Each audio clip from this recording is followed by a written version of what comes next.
Only consolidation has already happened in the last year. 20% is with the smaller players, and they will be merging, exiting, consolidating.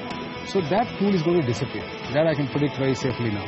If that pool is going to disappear, it's going to move towards Jio, to the existing players, and then we're going to get to 4 players. Idea Cellular is in exploratory talks with Vodafone, looking at a strategic partner in the company. Rationality forces people to come up with an out-of-box solution, and a merger, which happens all over the world. Could this be an out-of-the-box solution, Vodafone and Idea? I wouldn't rule it out. We told you so, not one, not two, but several months in advance. August is when Nisha Podar had broken that story, the possibility of a merger. This is going to be a mega consolidation in the telecom space. Jio Prime members can continue enjoying the unlimited benefits that they have got used to during the Jio New Year offer for another 12 months until 31st March 2018. It's just one new player, and of course it's a big player, so that creates a disruption, and the smaller players, as you know, are all packing up one by one. Videocon is gone, MTS is gone. Other small ones are finding ways and means to combine, join, exit. Has Telenor called you? Yes, Sigve and I are good friends. We talk all the time. He's in difficulty. He has to find a way out in India. And, are you going to be the white knight? Don't know. I don't know. Possibility? You never rule anything out. The news is Bharti will be acquiring Telenor India, the spectrum, the revenues, the subscribers, as well as the fixed assets. Telenor India has 1800 megahertz contiguous spectrum in 7 key circles, which include Andhra Pradesh, Bihar, Maharashtra, Gujarat, UP East, UP West, as well as Assam. 2017 has started with a bang for the Indian telecom market. The entry of Reliance Jio has not just caused a massive price disruption, it also has pushed the sector to accelerate efforts to consolidate. From a market which once boasted of almost a dozen players, we could be left with just 3 or 4 this year itself. But will the consolidation ease competitive pressure? Will it help return pricing power? Will it improve the financial performance of the sector? And more importantly, will customer continue to be king? To answer some of those questions, we're being joined by a panel of experts on our special show, Telecom Wars. But before I go to them, let me welcome my co-anchor for the show, Reema Tendulkar, our in-house telecom expert. Reema, standing by now to take us through what's been a dramatic start to 2017 for the telecom space. Reema, change seems to be the only constant for this sector. Yes, indeed, Shireen. Telecom sector has been in the limelight every single day. The biggest disruption was caused by the Jio launch in September of 2016. And for the first 6 months, they offered free voice as well as data services. They will start charging from 1st of April 2017. But that Jio aggression has already caused a lot of M&A in the sector. So for today, we had Bharti acquiring Telenor. Reliance Communication is going to do a 3-way merger with Aircel as well as Sistema. Of course, the Aircel merger is still awaiting all the regulatory approvals. And just earlier last year, you had Bharti acquiring the spectrum from Videocon. And we're not done with M&A just yet. There are talks that Idea as well as Vodafone could be trying to make India's largest telecom player. And Tata Tele, which is a marginal player right now, could be looking to merge with that Arcom Sistema Aircel combined. All this has resulted also in massive price wars. For one, voice, which was earlier charged at 30-40 paise per minute, is now offered absolutely free as a part of the bundled offering. And you can see that in the numbers. In Q3, in the December quarter, pricing went down by nearly 10% on a quarter-on-quarter basis, both for voice as well as data for the listed players. Also, all the telecom companies are sitting on very large debt on account of the spectrum that they've bought over the last many years. And now they're actively looking to bring down the debt on the balance sheet because they have to spend so much more on CAPEX as well as OPEX. So Bharti's announced that they will sell a significant stake in Infratel. That deal is waiting to happen. Reliance Communication has already sold its towers to Brookfield for a deal valued at 11,000 crore rupees. And Idea too is looking to bring down or sell its stake in Indus as well as its standalone towers. So yes, all the telcos are looking to bring down their debt. Back to you. All right, Reema, thanks very much. See you on the other side. Consolidation, M&A, pricing war, all of that is clearly ruling the roost as far as the telecom space is concerned. Let's take that discussion forward now with Jaideep Ghosh, partner at KPMG, TV Ramachandran, president of Broadband India Forum, also with us Bhupendra Tiwari of ICICI Direct. Gentlemen, thanks very much for joining us. Let me come to you, Jaideep, first. You know, Sunil Mittal in that interview to me in Davos quipped that what we couldn't do, Reliance Jio has managed to do in just a couple of months. It has forced the industry to consolidate and consolidate in a big way. By the end of calendar year 2017, do you believe that we could be down to 3 or at least 4? See, I think in a country like India, we could, ideally have between 3 to 5 operators. So it could be 4 plus, it could be the government BSNL operator. Of course, if you consider MTNL also for the sake of this discussion. So I think by and large for a country like ours, 10 to 12 operators, which was there, still some of them are operating, is not kind of viable, which we've all been saying so long.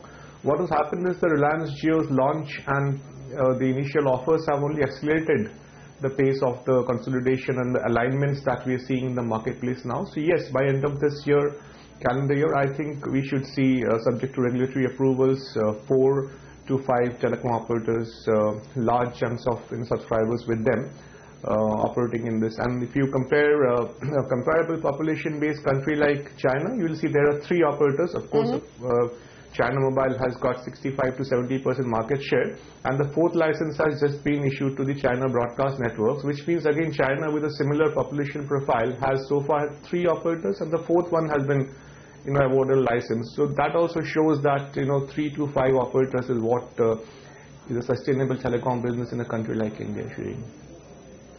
Okay, TV Ramachandran, veteran of this industry, as Sunil Mittal there pointing out in that interview to me, that rationality sometimes forces people to think of out-of-the-box ideas, and maybe that's what has forced Vodafone and Idea to consider that mega merger, which will make it India's largest telecom company. But the question now is, what will this consolidation mean as far as the sector is concerned, in terms of both financial health, in terms of competitive pressures easing? What is your take on that? Thank you, Shireen. I think something great is happening. What we in the industry, the players, what the experts have been talking about and wanting for 8 to 10 years now, since at least 2007, 2008, we have been saying there is hyper competition, this market cannot sustain it, and like Jeeves of Wodehouse would have put it, it is a consummation devoutly to be wished to have this sort of consolidation for the healthy growth of the industry. Because let's talk specifics. In economics, there is an index of competition and consumer benefit, which is called HHI, Herfindahl-Hirfen Index. And that indicates the extent of competition and benefit therefrom. And a study done by DOT with MDI Professor Rohit Prasad, and again by Creer later very recently, clearly establishes that beyond 5 operators or so, you don't get any incremental consumer benefit. You get more of negatives actually for the market, negatives for social welfare. So we are approaching that now with the consolidation due to Jio entry. At last the industry is getting to a state which should give it, going forward, after the initial pain, it should give it a much robust, healthy financial growth. There are going to be some spin-off benefits or effects which may not be deemed as benefits, which are also going to be there. I can talk about that. There are at least 3 or 4 I can talk about. But to sum up, I think what's happening now is a great thing going forward for digital India, for the healthy growth of the industry.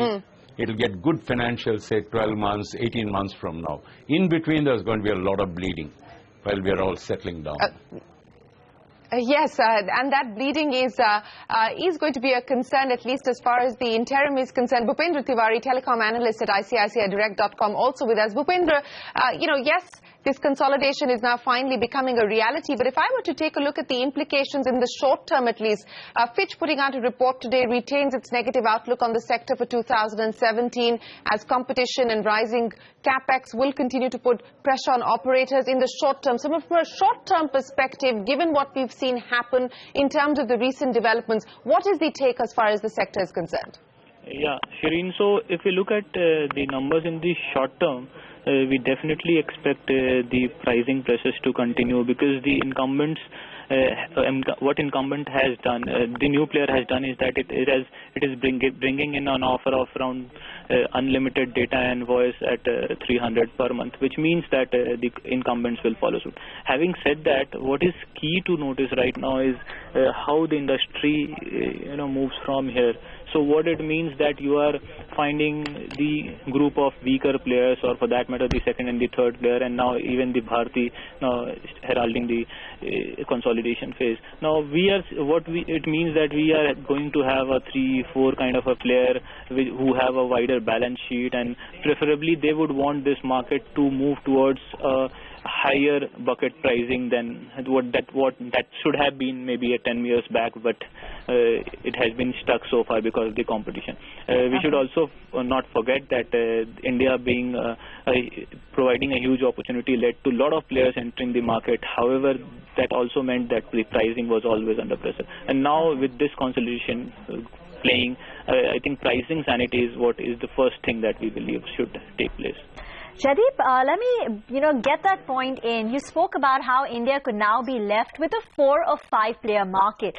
While it's true the number of players is coming down, each player is now a lot stronger than it was before to play the pricing game. So do you believe the pricing gets a lot worse before it starts getting better?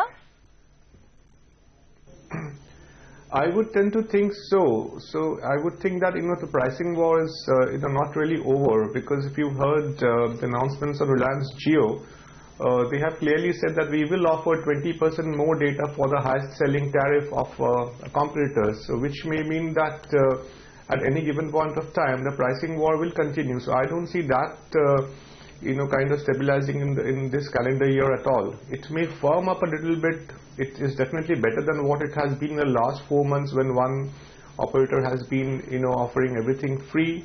But I don't think that pricing tariff war is going to come down so easily. Also, many of those consolidations will take time to reap the benefit of synergies and the joint operations. So it will take a lot of time. I think the entire calendar year will go in some of these approvals and consolidation of operations, and then by that time I think the pricing war should continue like what it is now. Nisha Podar is here now with what we can expect as far as that mega merger is concerned, a story that she broke on Idea and Vodafone getting together. Nisha. Thanks for that, Shireen. Of course, we were ahead of the curve when we really reported about Idea and Vodafone India merging together, and now it seems to be a reality. Of course, the finer details are really awaited by the market, but what we definitely know is that both coming together, the two behemoths would be creating the largest telecom company in the country with about $12 billion worth. Now, what we do gather is that 51% with both these promoters would be held, but 15 to 20% could be really sold off to financial investors for deleveraging purposes. Now, key trend really coming out of this sector is consolidation, and the key drivers for the mergers and acquisitions in the sector have been deleveraging, because debt levels are very high. And on the other hand, the big competition that is coming in from some of the new players, and the way the environment is really panning out in the telecom sector. But remember, consolidation could be of two types, active as well as passive. One through M&A, and the other could be dying their natural death, the ones which could not survive.